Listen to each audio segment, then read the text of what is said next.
Batata ba mama bandeko bana papa mbote mingi sikani sokili bozwami na mokolo mwalelo oyo biso tosangani awa na kati ya plateau ya Nkamba Centre de l'Univers na tina mosusu te mpona kolobela mai oyo papa asila kobongisa mpona biso parce que ya lobi ete musala ya pasi apesela yango pa ya bana bato bamona yango pasi est-ce que bana ngo bazali oyo mpenza bandimaki ete ya solo bakolanda tata molimo centre papa simokimo kiangani na mai nyonso ali kotinda mpe bandima pasi yango nde na ntango yango ngai wabino ndeko papa luvo mutoko de la pe moto na kimia nazali na ndeko wa ngai papa professeur Sadiki ako se présenter po boyeba ye na molai après simandi tokokota na masolo oyo toyeli bino ya apaki parce que papa azali na pusa ete bada na ye balakisa monene na ye bamipesa est-ce que toyebi est-ce que mai o papa azali kosenga est-ce que ezali kokoma mpa na bino yango wana tomoni ete biso na kote na biso ya vulgarisation tokutana na bandeko na likambo eke na ntango yango papa Sadiki papa professeur bonjour. Bonjour papa journaliste. On se présenter simande mitume kolanda yo nakanisi okotisaki yango deja kitoko tozolobela makambo ya paki e na kati ya paki nazali kose présenter lokola secrétaire oaza na kati ya commission chargée na achat de bateaux de pêche ndenge nyonso lobaki ezali bongo nakanisi ya présentation na ngeko kibongo. Merci papa oyebi ke tango zali tango mbamzu do tango mingi te mais to mena ko pousser ngo mbangu mingi to mona ki ete message oyo ya elikaki o tshela ki biso na compte ya paki ete papa bengisaki yo to voyage ki okeleki na Brazza masolo ngo zaki ndenge nini yango na pesa biso briefing comme ça to yeba makambo ngo ndenge ezali simande biso to pe to baksa oya biso. Obande directement na kati osimbi nzete na kati yo bana misisa nalingaki nano na lobela muke introduction teke apaki particulièrement apaki à diaspora ils allaient charger pour na koso bateau de pêche bien sûr ba mama pe ba kosombo ya bango pe bandeko ebele pe ba mususu ba kofrire ba service na bango olingomba na biso ezalata na bato mibale misato mine wana ezali objectif oyo papa alingi ko salela na kati ya ekeke oyo parce que toyebi ke tosilisi siècle moko ya musala papa Kimbangu awa na mokili dans le visible mais dans l'invisible e banda kala banda ye nzambe azaliti eza ko continuer na ndenge ya kosilisa makambo na ye na kati na mokili. Alors po na kati po musala ngwe kuba papa monaki kitoko ba créer commission ya achat de bateaux de pêche na kati tozali na direction ezali constitué na président ezali pe na vice-président pe ngai nazali secrétaire na kati ya commission wana jour mususu tokoya biso nyonso po to présenter musala ndenge tozali kokokisa.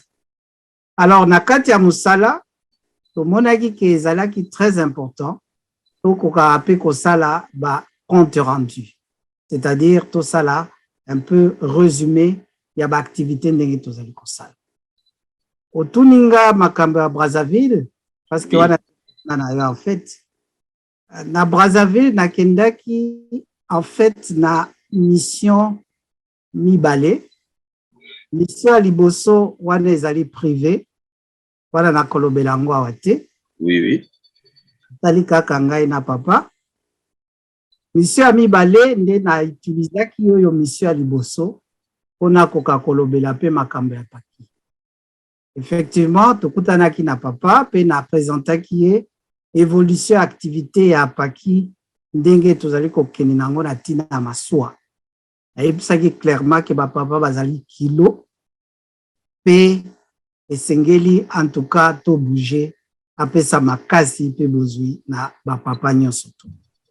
Réponse na ye alobaki ati apesa nyonso tu bapapa kaka bazali na kolala moko pe kolala yango apesaki raison alobi raison ezali ke bapapa ba comprendre importance ya bateau de pêche ndenge azali kosengela yango te. Importance yango apesaki pe ayebisaki ngai boye. Alobi ba papa boyeba ke siècle ya liboso esili makambo oyo tobandi siècle ya mibale mpona mosala Papa Simon Kimbangu toloba mpona mosala na ye Papa Simon Kimbangu Kiangani. Alors na cadre ya deuxième siècle ebandi crise ekoya ebele na mokili ekoya makasi.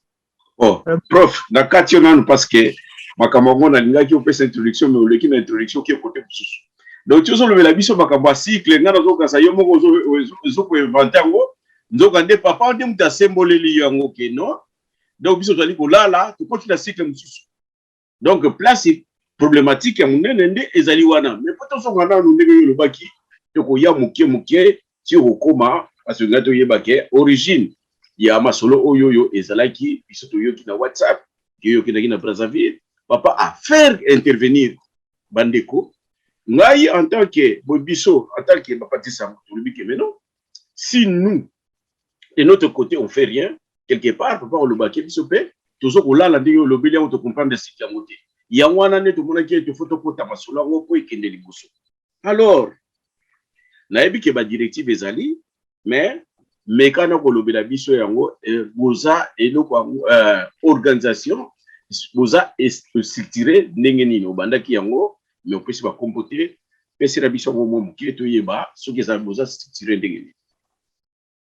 Effectivement okatinga muke na lingai kutu nakoma na bino ba journaliste pona koloba ki effectivement il faut bosalisa makasi na tina ya sensibilisation na tina ya vulgarisation.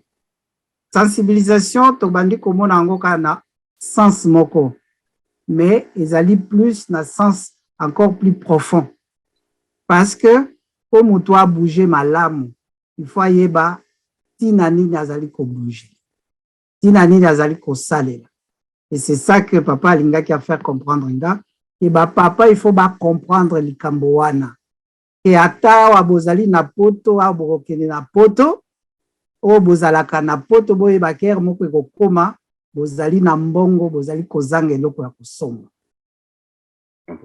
eba yango ke kokoma bongo.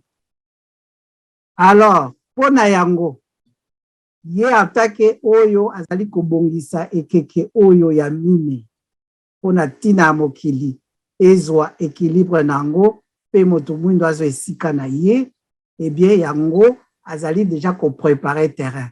Parce que exode eko changer, immigration eko changer sens. Ba oyo bazali awa, aloba ikoto ba mindele bako bandako ya kokima awa na Congo. Donc il faut te préparer nyonso. Bino moko pe boyeba, ele boko ya, boku tabiloko akolia. Boku tabiloko nyonso tu eko kisama. Oke atabo bakoya, boyamba pe bango malamu, po makambo ekine. Mais pour cela, on doit passer par des efforts. Et cet effort, entre autres, atanga ki balutendele, les aba base, il y a stratégie naye, tozo mona komuke, mais avec le temps, tokomo na splendeur nango, ndenge ko bima munene, ndenge pe batukutu, ba oyo bayebi makamba musala akamba, bayebi ke kamba ezali lelo bongo, mais kamba kokoma munene ti, le muso bambaza mungu wana disparaître, nyonso ekubanda kozala le mususu parti en camp. Donc il faut tozala na vision, tola ta vision ya Papa Simon Kimbangu Kiangani. Kolata yango yango na lingena lobela étape mibale misato hapo. Ko intégrer na nos pensées na ye na kati na biso. Ko intégrer mission na ye na kati na biso. Soki to intégrer yango to ko se sentir que tozali membre ya mission wana. Ce qui te se sentir membre à mission wana, tokoluka donc ko yeba ko s'engager. Pe engagement ngo ekozala siko naturel parce que moni ke ezali ya yo ko s'engager na yango pe facilement. Le s'engager na yango kozwa ba responsabilité na yo pour remplir engagement yo zui. Pour que o sala yango donc responsabilité kozala pe facile. Ezali pe ndenge to monaka moto se décider au Bali, eh bien, au Kobanda ko subvenir n'a besoin à famille na yo facilement parce que aux engagement, pour se rendre responsable. Ce qui tozui wana implémentation nango et kozala pe facile. Ba nyonso ba stratégie to lobela to kolobela ezali seulement implémentation likambo na ba oyo ba intégrer yango ba s'engager be ba se responsabiliser. Alors c'est dans ce sens pour accéder na eloko wana nde ba structurer qui yango très bien des commissions ya achat de bateaux de pêche. Ils allaient structurer tout justement na président, ils a Papa Blaise, ils allaient wana na France, vice-président, ils allaient Papa Dieu, ils allaient na Belgique, ngai nazali awa en Allemagne, secrétaire, ils allaient pe na chargé, il y a vulgarisation à principe, batia ki papa makonimo, pe ba pasteur nyonso tout, il y a ba paroisse nyonso, il y a église kimbangiste, il y a ba paroisse nyonso église kimbangiste na Europe, bazali considéré comme ba conseiller na kati ya commission. Bango ba se sentaka un peu en dehors, hein, mais bazali ba conseiller na kati. Et en plus de ça, tozali pe na membre moko ya cabinet, azali na kati. Ye azali azaka na Belgique, donc azali pe membre à commission. Alors, wana ezali commission restreinte, mais pona likambo epusana to élargissaki yango biso moko, tolobi non, il faut pe totia trésorier azala. Il faut pe ba président ya ba président ya apaki ya ba paroisse nyonso, bazala pe ba membre. De telle manière que l'heure tokobanda kosala ba réunion, l'heure tokobanda ko repercuter information et qui t'a directement na base et qui t'a directement na ba paroisse. Parce que c'est là que problème, il y a implémentation nango effective et causale. Implémentation ici, nous avons deux niveaux. Implémentation d'abord au niveau de la récolte. Récolte, donc recouvrement, il y a des moyens pour que tu sois bateau. Et ensuite, il y a accompagnement, il y a bateau. Accompagnement, c'est-à-dire des moyens nyonso et causala pour que tu sois accompagné en nyonso et causala na kati ya kuana. Ça, c'est l'achat. Na Congo, na côté Afrique, batiaki que bango bazala chargé la préparation, il y a port. La préparation, il y a ba chambre froide. La préparation, biloko nyonso tu oyo, ezali lié na accueil, il y a bateau, to na accueil, il y a ba misi, l'air bakobanda au pêcher en il y a production. Voilà. Donc, ça, c'est les deux aspects. Mais na kotina no na aspect à bosoté, ils allaient aspect à formation. Parce que ba marin, bo ba kobanda ko sala kuna na kati, il faut bazala former. Pour que bazala former, donc il faut payer structure moko ezala. Et c'est structure wana nde toko wana toko créer ango pour que ekoka au sala likambo wana pe sans problème. On va former des gens pour que likambo ango ekoka okende bien. Donc c'est toute une société qui est en train d'être créée sans que tu se rendre compte. Et qu'on a créé, qu'on a la logistique nango, et qu'on a la structure centrale, la structure locale, disons régionale, et qu'on a la structure à base pour la commercialisation et pour tout le reste pour accompagner. Voilà un peu des que vous allez structurer d'une manière assez succincte. Ça qui est na kota na ba détail et belé musu to pesa kiango d'ailleurs to sala qui conférence ezala qui paye une conférence en ligne batu ba oké ozango pe na YouTube où on a essayé ya ko examiner ba aspect surtout il y a établissement il y a société yango na bengango plutôt société mais biso awa na commission vous allez responsabiliser d'abord pour l'achat. Alors, pour cet achat-là, responsabilité, donc, il y a base des alliés, c'est-à-dire, bah, président, il y a Paki, il y a paroisse, bah, sensibiliser, bah, membre, il y a Paki. Et ici, par Paki, il faut comprendre que c'est tout homme, Oyo, Azali, Nakatia, Église. Et bandi na ba mbuta, et qui na ba mouvement, et qui na ba association nyonso tout, à part bien sûr Afki, mais tous les autres membres à l'église, au Bazali, sexe masculin, Bazali membre ya Paki. ozala na fliki, ozala na jeteki, ozala wapi, osoki kaka ozali mobali, ozali membre ya apaki. Donc, otozo obela, ezali ko concerné.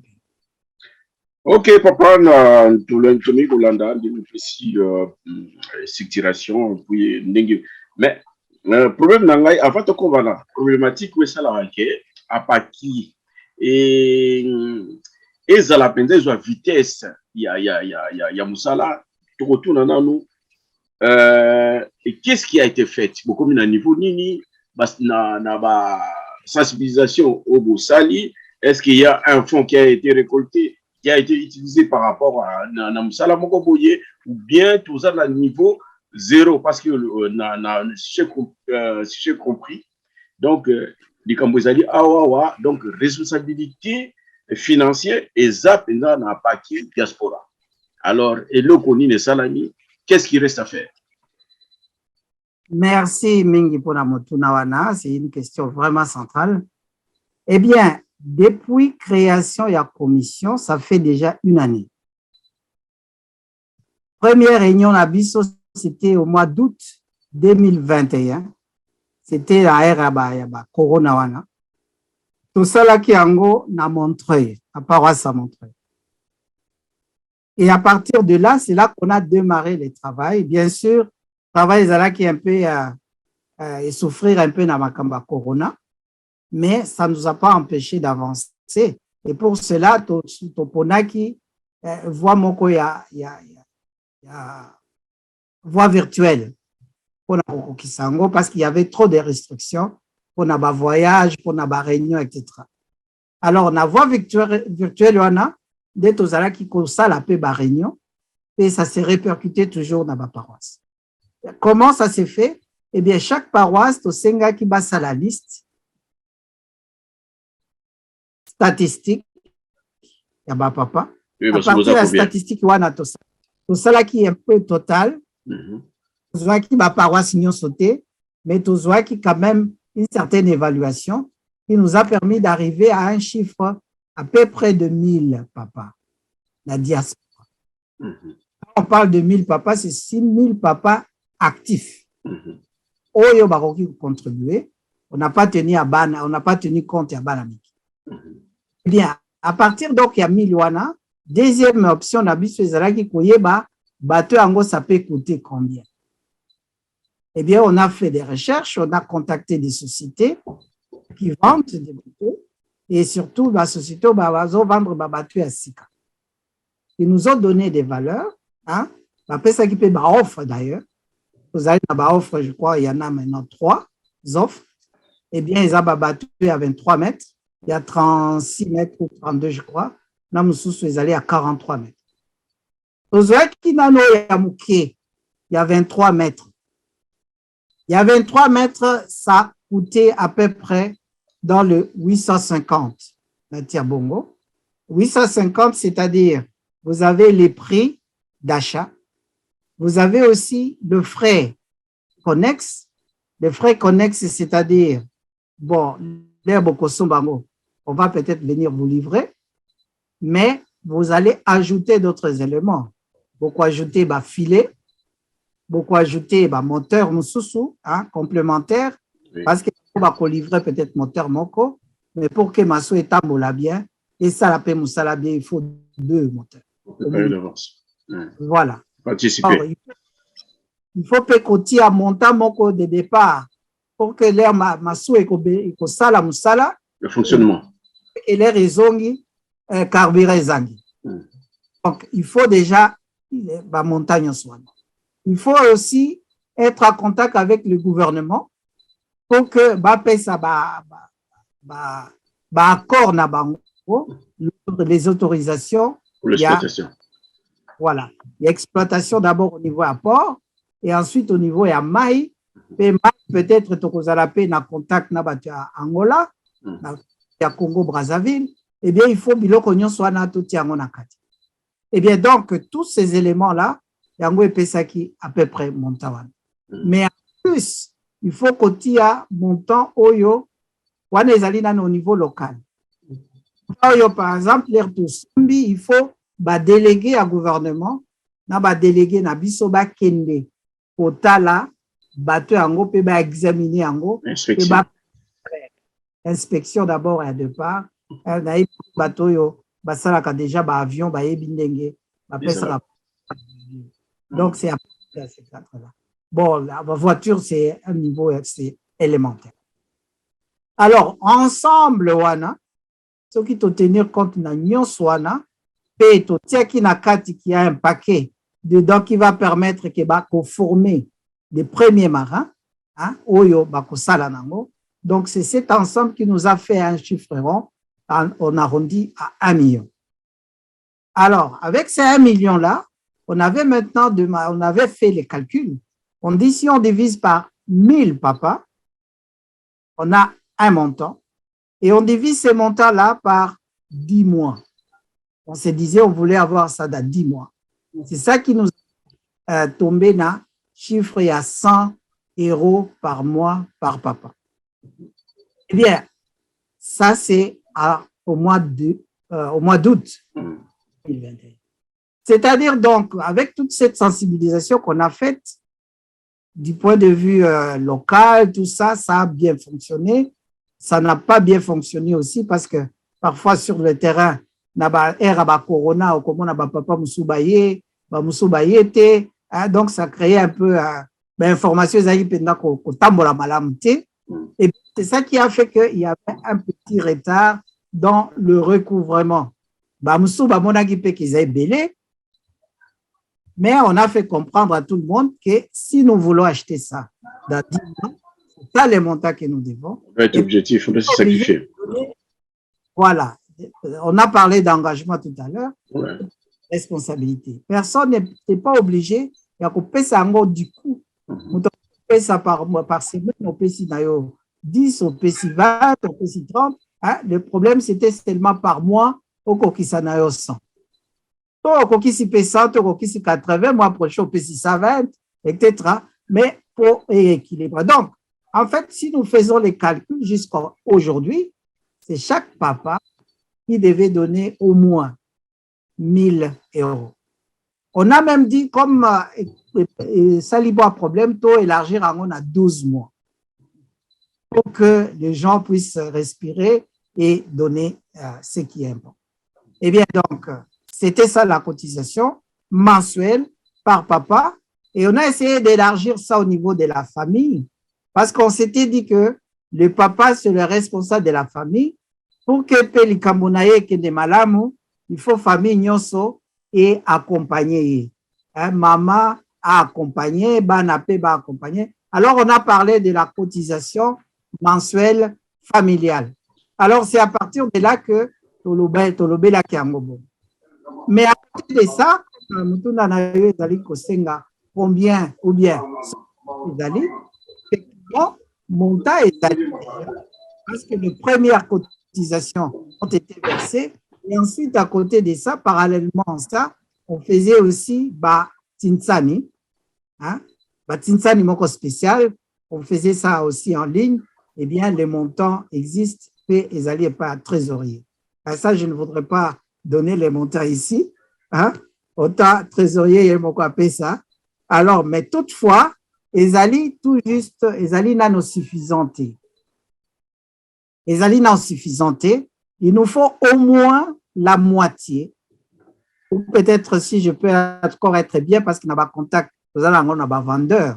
Eh bien, il nous faut au moins un quart. Si nous avons au moins un quart, il y a 1 million. Là, nous pouvons signer un contrat avec eux, hein, des contrats de vente. Et le reste, on peut donc leur assurer que, bien, on va converser par mois, autant. Mais pour cela, on a d'abord besoin d'un quart. Donc, c'est une façon indirecte. Il y a un quart, il y a 1 million. Voilà. En tout cas, au Yébisibisango Penza, il y a éclaircir à Malaw. C'est vrai, na ndenge tukanisaki yango ndenge bolobeli yango soki biso ntotiaki maboko toyaki na conscience ke ndenge ozolobela yango na bandi lelo ta un quart bokoka. Mais il n'est pas encore tout tard. Yango tokota na problématique oyo ko permettre ke bato bayeba soki makambo papa et ba papa ekendeke te likambo ekangameli wapi.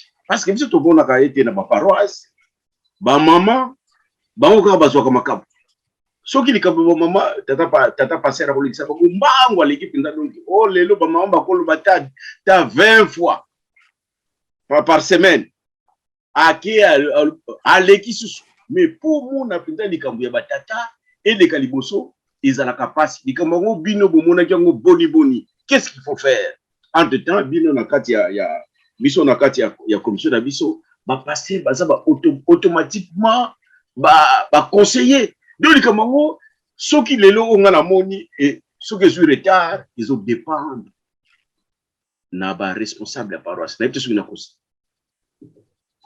bien nakoloba mpenza bongo te merci mingi mpona motuna nakoloba mpenza bongo te parce que se jeter de pierre ezali olakisi moninga mosapi me yebaki mosapi mosusu mpe ezali kotala exactement ezali mpe kolakisa. Moi je vois la raison ailleurs et ça c'est après moi petite tournée na salaki ndenge tokendaki na Brazzaville nakendaki mpe na bacentre na baparoisse mpe mosusu nazalaki kokende ça me présenter bien sûr nalobi kaka sake naza observé. Je me suis rendu compte que papa effectivement balalaka. Dans quel sens? Eh bien, maman pour communiquer bango eleka basalaka communiquer pe bapesi secrétaire. Bapesi secrétaire peut-être pe bapesaka papa pasteur. Papa pasteur to secrétaire bakoloba eloko oyo bapesi bango ti. Donc biso topesaka te. Wana nde komi conclusion nanga. Donc biso topesaka te conclusion na biso ke biso topesaka te na baparoisse. Voilà, conclusion nanga ezali que la collaboration, la communication entre papa ya apaki na paroisse, les responsables des paroisses, na responsable de paroisse, ezali ko fonctionner malamu te. Donc il n'est pas automatique. Voilà, et la raison ezali responsable de paroisse te, d'après mon point de vue. La raison ezali le président ya apaki ya paroisse. C'est lui qui doit amener les communiqués. Apesi yango na papa secrétaire. To apesi yango na papa pasteur. Non, na un cas particulier. Biso pa na biso. On ressali ça. Ce qui papa pasteur to papa secrétaire, bazu possibilité à kolobango dimanche yote. En tout cas dimanche prochain, ba kolobelango. Non, non, prof, lelo oyo makambo ndenge zo lekela lelo oyo eza makambo communiquer te.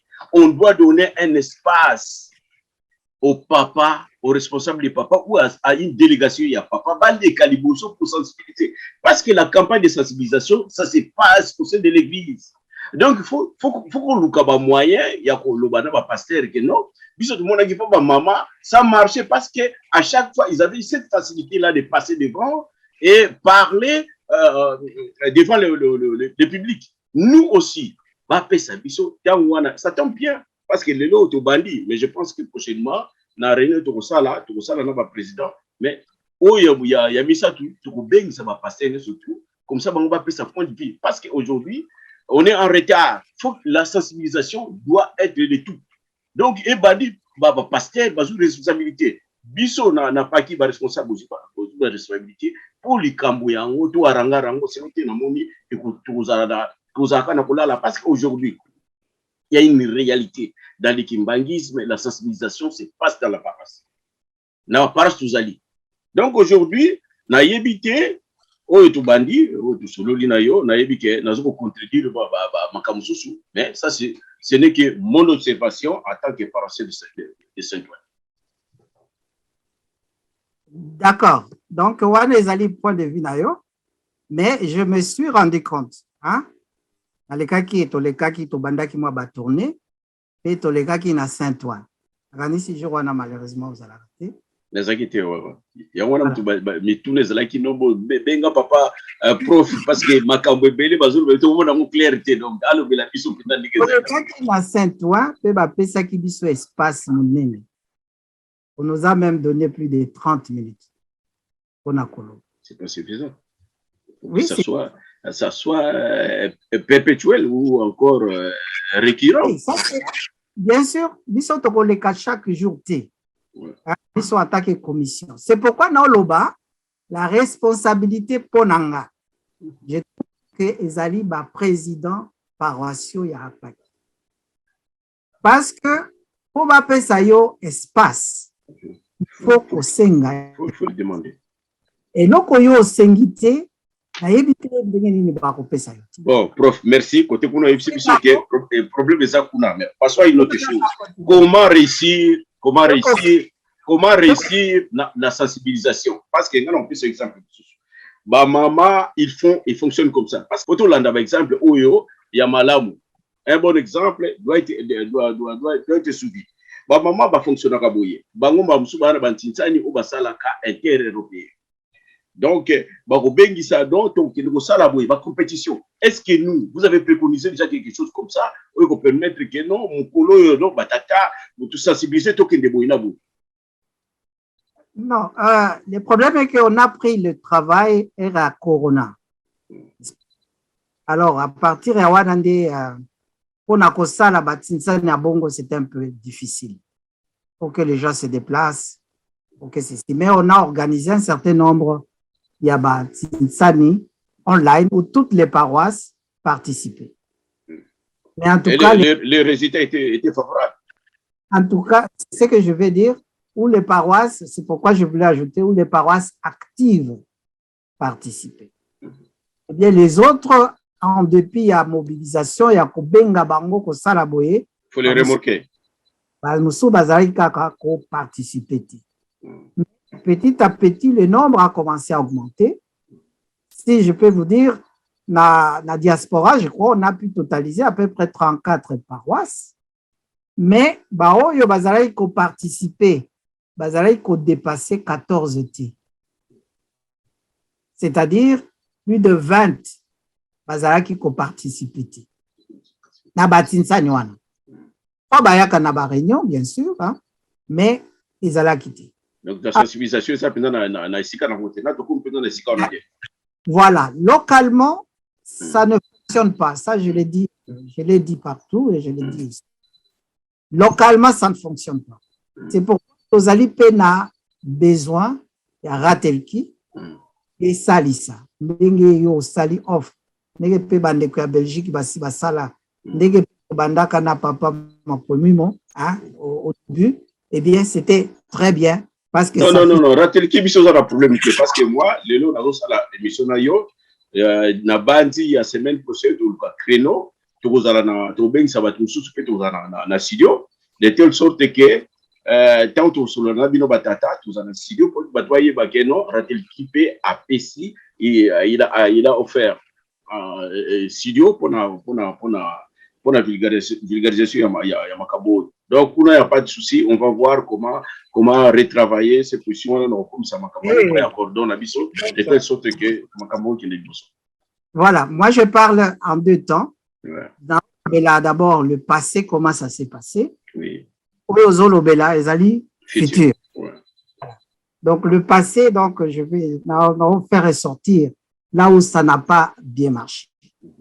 Et de deux, il y a certains papas, bien sûr c'était des propositions tout à fait logiques, ils se sont dit que si nous participons avec 100 € par mois, eh bien Batintsani, ça n'a plus tellement de raisons d'être.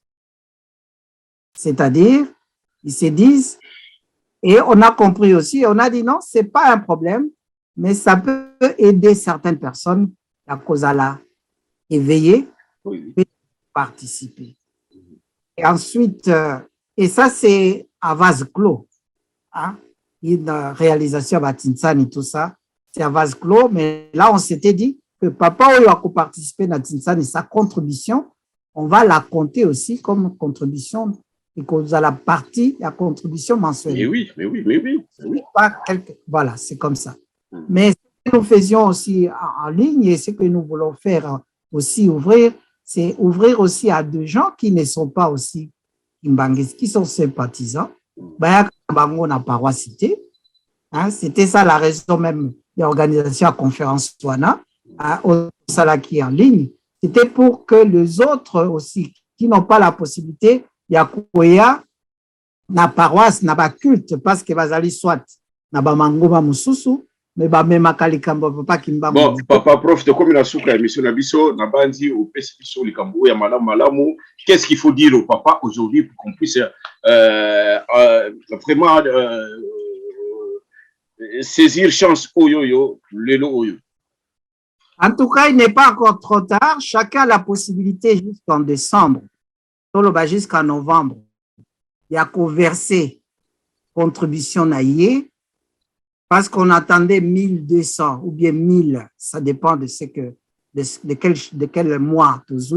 Ceux qui ont 10 mois, ceux qui ont 12 mois. Eh bien, que chacun a la possibilité encore, il y a qu'au verser montant naïe. Quelqu'un peut verser ses $100, ses $1000. Batata ba maman ba ndekoto continuer na séance na biso na wona professeur papa Sadiki ye en Allemagne ou azali secrétaire ya commission pour na achat ya bateau oyo et singameli biso bana diaspora to mikavu la kisa volonté na biso pour na papa mingi to ali koyeba te papa chance azali ko pesa biso et izali pour na bénéfice na biso boko nzambe azali kolo amona ka oyo koyaka lobi soli komona yango te yango na préparaka likambo na ye ba bénéficiaire ya liboso ya peuple na ye ezali biso bana na ye yango na mokili mobima mutu so obenga mfu mokimbangu mais biso obengaka ye tata na biso c'est notre père yango na kimbangi so obenga ye papa nulle part ailleurs wow c'est notre pasteur mais biso tobengaka ye papa na biso ce qu'il fait c'est pour ses enfants programme surtout programme que ça pour na biso nakolo bana bino exemple moko boya avant prof azo makabongo patata momo makambulikana mukito mona on etika na obita bino lisolo moko boye et yokina ngo musika te mais c'est petit ça biso na moke couple moko babala naka bazaki ne singo bayoka naka mingi muso benga naka chéri ngana dinga yo mingi abo na boye mais siko chéri walinga ka muninga pita na ndinga solo akuyeba na mikuza kuya bona ndali solo bafandaka na bango balobi poto kene le lumbangu balobi ete ça fait au moins 3 ans bana to bala na pe papa bayaka te na moi bakomo manquer biso bon ngana décider na bengisa bande kuna ngai baya ko visiter ngai baya ko visiter biso là bon moi c'est pas le oui il faut comme là ngana ko sala ba course pinda na bongisa na bango pinda table ko ya pinda ba buna pinda ke be ko tala bana na bango mobile asepele lobi en tout cas chéri na ngai tina na linga kai c'est mon amour ndenge papa ndo benga moi sina bibi bébé yalla y a pas de souci lui bon d'accord bon comme vendredi mobile vendredi on tang bala muki mobile ake musala moi si ndenge ba yokanaki que bon ya musala ba course parce qu'il manquait rien dans la maison bon ezalaki nyoso tu ezalaki donc il fallait que ça la ba course ndenge ezalaka biso ana koto faut que dans le supermarché, dans le marché, à l'ouka viande, moko ya bien, ni noir, ni surtout pour notre bâtiment, il y a ni de table à la pinta garnie. Mobile a comme na musala, ben na 12. Chérie, boni, problème té, boni kuna anda ko sel bakut. Na so bon c'est na ngino ko sel bakut. A rappel sous de 14h. Oh chérie, mais ndenge nini bande ko bazoko ya, ba para bazoko ya.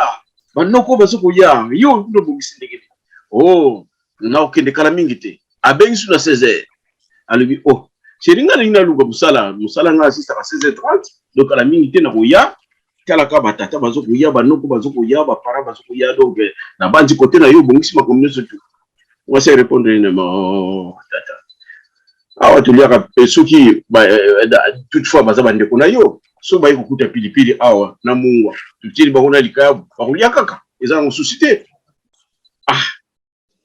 obela lobi ampo do makambo ngana zondo bake ngana benga kaye chéri ba para oya ngai ngana kosera bango ba para na ye ba para oya ye mbenga bango ba papa yazo la ngonde ngwana te problème te obala ye na ntako alobi chéri de obongisi ba kamiso ba course surtout mais bon toutefois c'était membre de famille donc ils peuvent manger tout ce qu'ils vont rencontrer ici à la maison donc ce qui moi ni les akuna na frigo na kombi ça kaka su ba ibali. Ah, ibali a répété, il dit ah, je m'attendais pas à ce genre d'accueil.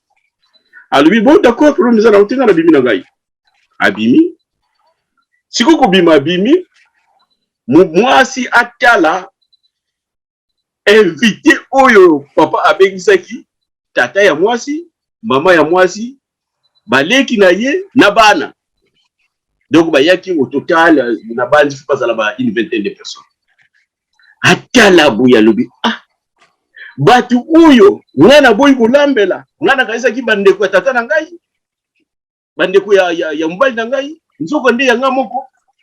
Ah c'est très cassé le chéri somba kaka ba porter kuno zali yaka na ngo parce que ah oui loko liezaki à comprendre que les loko oyo ya muninga ezalaki ya muninga nzoka nde ya yemo otala likambule so tukotiri wana a regretter mobile lobi ah mais toutefois yo lobi était ba parents na ngai ah moko siko baza ba parents na yo sala ne olingi balia ba pilipili ba regretter ba lobi oh mais ndenge nini ah ba kufa kanzala ndenge nini parce que mwasi oyo bazo kosalela yazo kasa kosala mbali nzoka nde bazo kosalela yemoko provision zo sala eza pona ye moko donc papa ko azo ko sala to kanisa tika zo sala ko pona mutu mususu tazo lo bana biso sala eza pona bénéfice na biso eza pona bolamu na biso moko eza pona accueil na biso moko donc yango na beti bino isolo wana pona boyeba ete soki bazo sala bazo senga likambo sala ngo na motema moko olata ngo ekoma ya yo prof na tango wana nde na tikeli yo tangu okwako obakisa uyu etikali parce que makambu tout ça pour ça qu'est-ce qu'il faut faire pour réussir, comment tous s'imprégner les Camerounais pour ne pas passer là il était dans ce là mais bis tout c'était là pour ne bénéficier du Cameroun. En tout cas matondo mingi pe na histoire moi comment histoire obeti ezali penza kitoko pe soki si yango na terme ya bien olata yango biso to tek yango kana français ou intégrer yango. Ce qu'on intégrer yango ekomi ya yo oko salela yango très bien pe okomona ki effectivement ezali ya kosalisa yo na baboti na yo na bana na yo na libota na yo na ba génération ezali kuya. Génération c'est-à-dire bana ba petit-fils etc. Ce qui te comprendre en bongo, alors te comprendre pe mutuna oyo mutuna ki yatina ndenge nini bato ba papa ba oto sala sikoyo. Eh bien, alobaki retard ezali nano makasité parce que tozali nano na décembre té chaque papa azali donc na possibilité ou chaque famille représentée par le papa azali na possibilité ya converser nano oyo contribution na ye. To bandi kolobela sikoyo on a résumé contribution annuelle. Hein? Parce que tozali kolobela contribution mensuelle. Ce qui est multiplié par le nombre de mois et comme contribution annuelle. Jusqu'en novembre, ce qui mutuna mutu a versé ne plus que 1000 euros na ye, eh bien kozala kitoko mingi. Pe ezali retardé. Parce que 1000 euros, ils allaient sonner mingi, parce que tout le monde a comprimé ba mois, mais ceux qui te banda qui déjà dès le mois d'août, eh bien, ils ont pépélé. Pourquoi na lobby bongo? Parce que biso tozala kana ba activité, tozali na ba activité familiale et professionnelle, tozali na ba activité socio-culturelle. Tokendeke ba matanga, tokendeke mariage, tokendeke ba anniversaire, tokendeke ba activité belé, il y a ba association, ba biloko belé, association culturelle, association ya ndenge na ndenge. Pe bisika nyonso wana tozalaka na obligation. Eloko na eloko ko contribuer ko pesa boyo. Mais tozali pe na ba activité économique et productive. Oyo ya liboso na tie na nokuna oyo tokendeka ngo mikolo nyonso pratiquement chaque week-end tozalaka na bafeti, tozalaka na biloko ebele. Il faut kosomba boye, il faut kosomba boye. Ndenge papa journaliste auti kopesa ko exemple, bato baye kotala, il faut kosomba boye, etc. Komona ndenge mama wana abandi ko se dépenser kwa somba. Sikoyo tobimi na ndako tokomi na makamba masuwa. Ezali non seulement pour somba socio-culturel, mais ezali économique et productive. Donc des activités productives. Pona ndenge tomoneli papa azali komonela likambango. Installation, il y a développement oyo papa kimbango alobaka yango mikolo nyonso. Pe biso tozali ba artisan nango.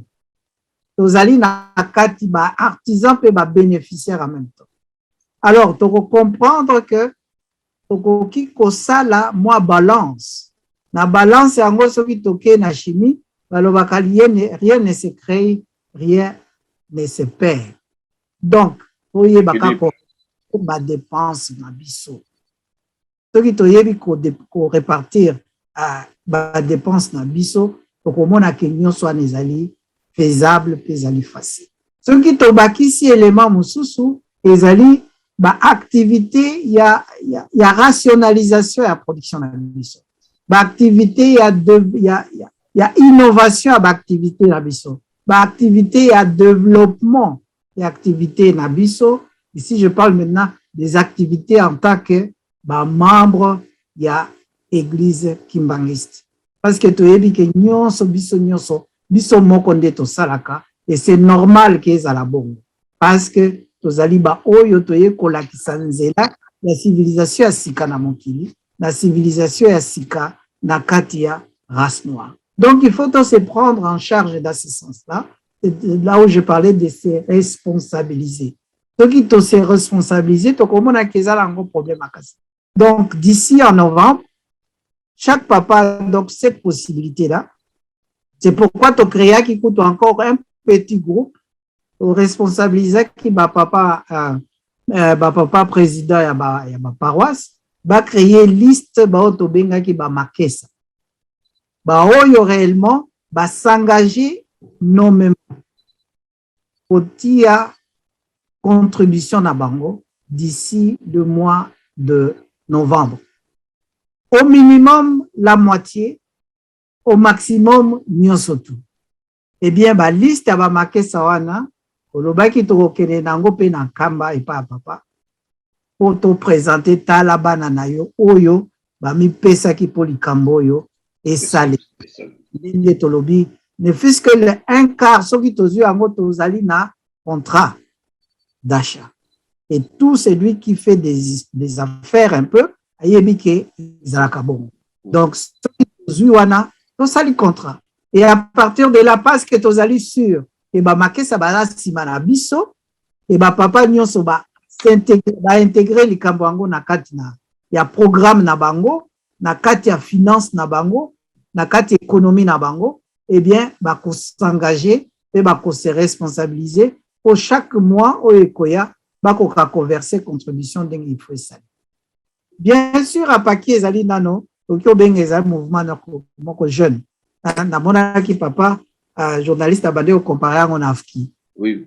Qui ezali déjà une expérience monene et ba yebi ndenge ya ko contourner to se rendre compte ataka na ba communiquer. Ba yebi ya ko kotsa ba communiquer na bango, ba yebi ndenge ya ko communiquer pour que likama na bango epoussa. Ils sont plus managers que nous. Voilà, baza plus manager que biso. Et c'est normal tout le monde a kango pe na ndako. Ngana benga bango ndenge na lobelaki na centre ba maman de bazaka ba ministre ya finance dans ma famille. Alors ceux qui ministre la finance azana yote eh bien tu vas échouer. Mais ceux qui oti que maman azala consciente na likambo yango yango pe oti qui est à la contribution familiale. Maman pe ati a loboko ekozala très facile parce que vous avez un salaire yango boko distribuer ndenge na lobaki rien ne se crée, rien ne se perd. Eh bien, ils allaient quatre bozanango, des bokoye bako manager. Et les mamans sont des beaux managers, bazali ba manager makasi. Et c'est pourquoi peli kamuna bango et kendeke malamu.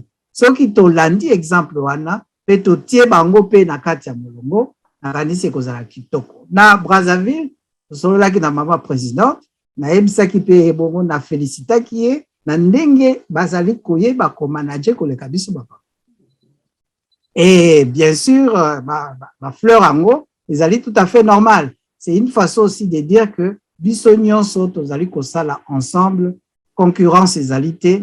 Donc, biso nyonso pona likambo, ya papa. Finalement, on est tous les bénéficiaires. Ya papa, mais en réalité, ndenge papa journaliste, Odi Koloba, ils allaient ya biso. Parce que c'est nous qui sommes les artisans de la civilisation Oyo, avec Mutu Nabiso, Oyo, Azali, Nzambe Nabiso, pe aye po na yango, kofanda Nabiso, pour que to bungati. Mais makambo azoloba, on dirait, toza kolekisango mwa pembeni, toza koti yango penza na esikate, alors que yango nde ezali po Nabiso. Ce qui te considérait yango bongo, je crois que ce sera une chose très très facile. Merci, papa. Tu comme la super mission. Na bandi, bande kubali pour comprendre les camps. Prof, à Zali Kolobela biso, mais que nous avons le kola, tout le monde était dans des gars exhibition qui groupe, association ESAB bien structuré. Donc, tu vois, semaine prochaine, vous voyez qu'on a bande coordinateur, il y a Ratelki, pour ça, on a studio, surtout en ligne, bah, peut-être tout bandana na ba président surtout il y a ba président non il y a Paki sinon tu voyez bande tout ça là après photo intégrer na masolo na biso ba pasteur pour na likambo uyo et qui ne malamoko parce que tout moni ndenge planification ezali planning et salami était 10 novembre to be ça la coupe ya munene pour papa sepe oyo azana retard batata na ngai bandeko tolata likambo to s'intégrer pour la papa asepela papa azoko tia anewa atie ba point stratégique oyo ko permettre mikolo za koya en tout cas église kimangiste ezala peta civilisé to moni atie développement ya lutendeli amplifier ngo de telle sorte que so koti kuna o mona keno bilo sala kuna ezali industriel aki ye beaucoup na Brazzaville pour la lutendeli pona kunjulu nyonso tu wana zo kobongisa pona biso nyonso wana esengeli biso to yeba to landa to kota na ali o papa azo kotsa biso lelo oyo to mikotsa na kati to tika so sibate lobi alobela kimpemba point stratégique mususu kuna to yebi ete basima ya sima blaza kuna na comité mais c'est apesa déjà misala yango pa cataracte ou misala yango donc ba point stratégique ezali belé lelo oto comme susu na bateau o ya ba mama susu pona nini ngi biloko nguzala mingi yango na biso to bandaki liboso na likambo batata na ngai to lamuka pardon mingi to kusenga yango to mona ki ete biso nyonso tu ba pandisango na biso nyonso tu place oto kwa ko tia ma participation na biso ta muki ndenge papa lobaka ma petite participation pour na été likambo ki liboso yango wana to sololi na papa secrétaire donc pour la biso lelo oyo na bandi on a fait le moins qu'on pouvait faire on a été bandeko mikoza koya ba été non photo s'intégrer dans likambo photo se sensibiliser pour na papa sepela so papa sepeli biso to sepeli parce que sepeli oyo en fait ça nango ya biso mais to ko miye baté na bandi ngai na komi na suka ya masolo na yebi que prochainement on va aborder d'autres choses parce que peut-être on pourra parler qu'est-ce qu'on imagine est-ce que contrôleur bazali est-ce que expert comptable bazali na banina parce que donc bon mabiso na biso ba kimangi c'est mala mususu tout ça la renete batbalala vous en la gestion mo ba contrôler kangote mutu moko sala kanende ngali yango no mona ete moi to progresser zalité mutu moko azune mbongo ali yango akenango donc to lingi na structure ba papa tout est structuré de façon que to ba ko copier quand même structure na biso il y a des comptables il y a des gestionnaires il y a experts comptables il y a ceux qui font l'inspection de contrôler la gestion nous surtout on a photo zala de façon que likambu oyo ezwa la peta eloko moko il y a bien prof na tikilio maloba na lobi moi mingi na tikilio tango aussi ça de façon que makambo ngwe comme pas bandi kwa biso. matondo mingi olobi pe kitoko nakanisi mosala yango ezali ya biso nyonso pe soki biso nyonso totie loboko comme on dit toujours l'union fait la force insani eza ayelaki biso po tokoka komona base ya développement pe tinsani wana nde bandeko batie yango lokola système ya impôt e yango nde eza kodéveloppe bango soki biso totie yango d'une manière naturelle ezala ya kolandela kutu te toyeba ke bisika nyonso tozali baresponsable ya likambo oyo mpe bapapa président ya baparoisse bino nde bozali na niveau local oyo ya solo ya komobilize et surtout pour recouvrement nde eza likambo ya monene mpe nasepeli na ndenge papa ya journaliste apesi biso possibilité que toya biso nyonso tosala baséance ebele mpe séance yango tokosala mpe naza koannonce d'ailleurs ezali très bien parce que le 24 septembre tozali na réunion ya bapapa président ya baparoisse na koannonce bango offre ndenge osali po ke biso nyonso toparticipe na émission yango bapapa pasteur tokopona quelques-uns na bamama pasteur bazali bisika nyonso po bango mpe balata likambo yango ata bayeli ekommunike te amonaka ezali likambo na ye namonaka mama na biso nasala ye publicité te me nakoki oloba mama ya paroisse na biso ya Cologne bravo si ekommunike te alobelaka yango azali komobilize ayebi ke ezali likambo ya biso nyonso te soki papa asepeli ezali ka bapapa nde bakozwa mapamboli te parce que bazali mpe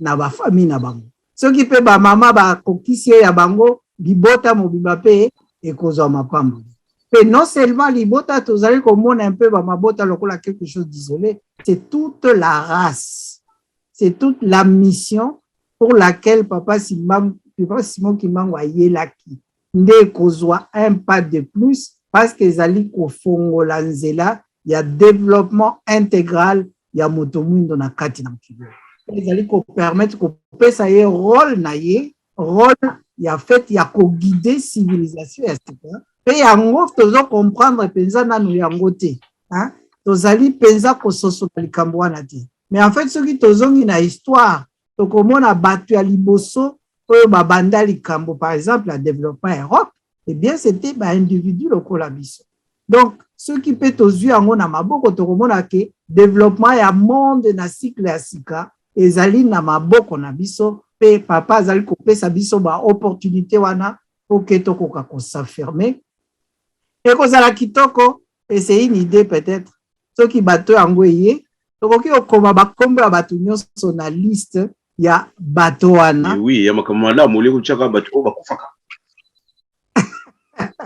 na bagénération ekoya bakobanda papa tel apesaka 1000 euros na ye papa tel apesaka 1000 euros na ye et c'est très bon comme ça mpe kokota na kati ya musée et c'est comme ça que l'histoire d'un peuple se forme. Il faut être parmi les artisans de cette histoire et non seulement les artisans mais aussi oyo bénéficier na entreprise yango likambo yango ezali ya biso.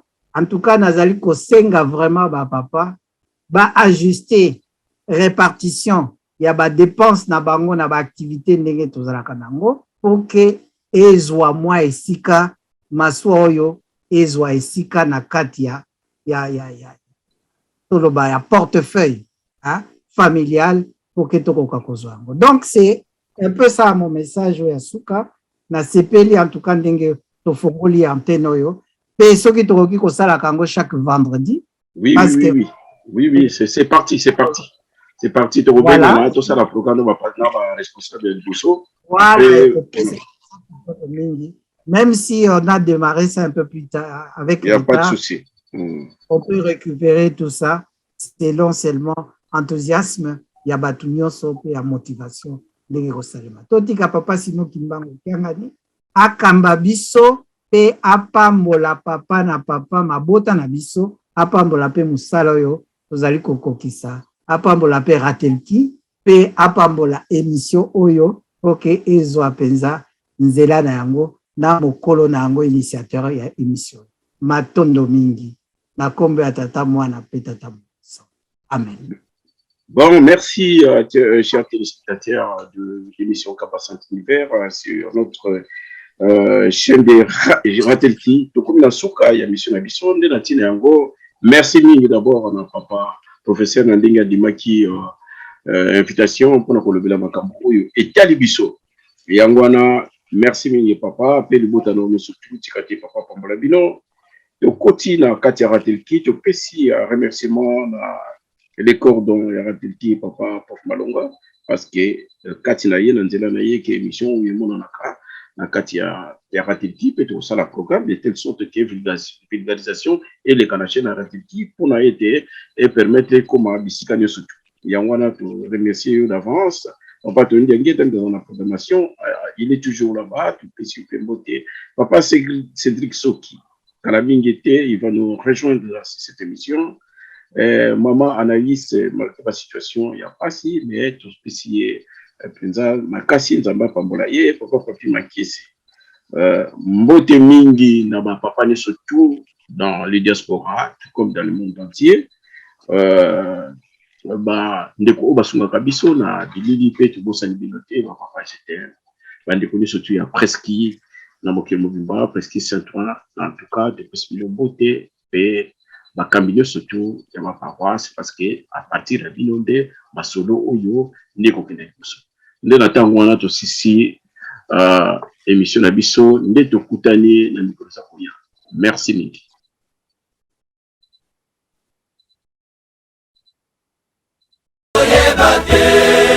Banoki ba magicien bajaliko yebate okolo likambo yango ekoya abomina bateki ya bato bajaliko yebate abomina bateki ya bato bajaliko yebate okolo ngala na bango esilanye mitema na bango ekomi Yana bangwe lingi esila Bakotika la bamba